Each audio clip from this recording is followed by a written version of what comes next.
بسم اللہ الرحمن الرحیم۔ تکبیرات تشریق کے احکام۔ ذوالحجہ کا مہینہ عبادات کے لیے بڑی ہی اہمیت رکھتا ہے۔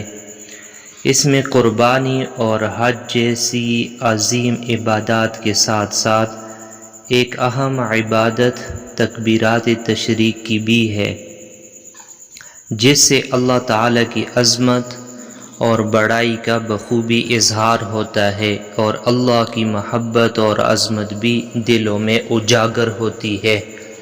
تکبیرات تشریق کے متعلق چند احکام سماعت فرمائے۔ تکبیرات تشریق کے الفاظ: اللہ اکبر، لا الہ الا اللہ واللہ اکبر وللہ الحمد۔ تکبیرات تشریق کے کل 5 دن ہیں، 9 ذوالحجہ سے لے کر 13 ذوالحجہ تک۔ تکبیرات تشریق کا وقت 9 ذوالحجہ یعنی عرفہ کے دن فجر کی نماز سے شروع ہوتا ہے اور 13 ذوالحجہ یعنی عید کے چوتھے دن کی عصر کی نماز تک رہتا ہے۔ تکبیرات تشریق ہر بالغ مسلمان مرد اور عورت پر واجب ہے، چاہے وہ شہری ہو، دیہاتی ہو، مقیم ہو یا مسافر ہو۔ تکبیرات تشریق مرد حضرات کے لیے بلند آواز سے کہنی واجب ہے، جبکہ خواتین آہستہ آواز سے کہیں گی۔ تکبیرات تشریق صرف فرض نماز کے بعد کہنی واجب ہے، چاہے فرض نماز باجماعت ادا کی جائے یا اکیلے پڑھی جائے، لیکن وتر، سنت اور نفل نمازوں کے بعد یہ تکبیرات کہنے کا حکم نہیں ہے۔ تکبیرات تشریق نماز جمعہ کے بعد بھی کہنی واجب ہے، اسی طرح عید الاضحیٰ کی نماز کے بعد بھی کہنی چاہیے۔ تکبیرات تشریق صرف ایک ہی بار کہنی واجب ہے، نہ کہ 3 بار، اسی لیے ایک سے زائد بار نہیں کہنی چاہیے، بلکہ ایک ہی بار کہنے پر اکتفا کرنا چاہیے۔ تکبیرات تشریق فرض نماز کے فوراً بعد کہنی ضروری ہے۔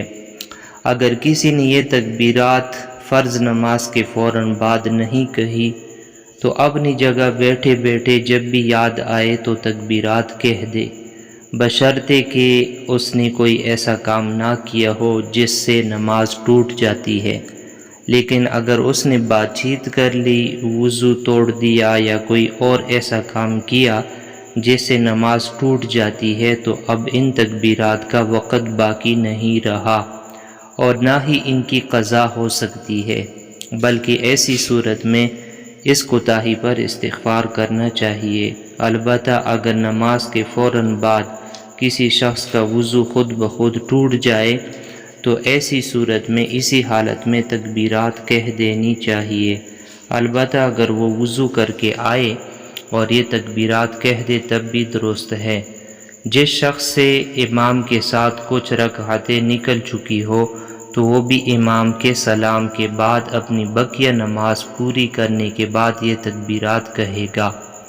تکبیرات تشریق کے مذکورہ بالا 5 دنوں میں کوئی نماز قضا ہو جائے اور اس کی قضا انہی 5 دنوں میں ادا کی جائے تو اس کے بعد بھی یہ تکبیرات کہی جائیں گی، لیکن اگر اس کی قضا ان 5 دنوں کے بعد ادا کی جائے یا ان 5 دنوں سے پہلے جو نماز قضا ہوئی تھی وہ ان 5 دنوں میں ادا کی جائے تو ان دونوں صورتوں میں اس قضا نماز کے بعد یہ تکبیرات نہیں کہی جائیں گی۔ اگر امام تکبیرات تشریق بھول جائے تو مقتدی حضرات کو چاہیے کہ وہ امام کا انتظار نہ کرے بلکہ فوراً تکبیرات کہہ دے۔ جزاکم اللہ خیر۔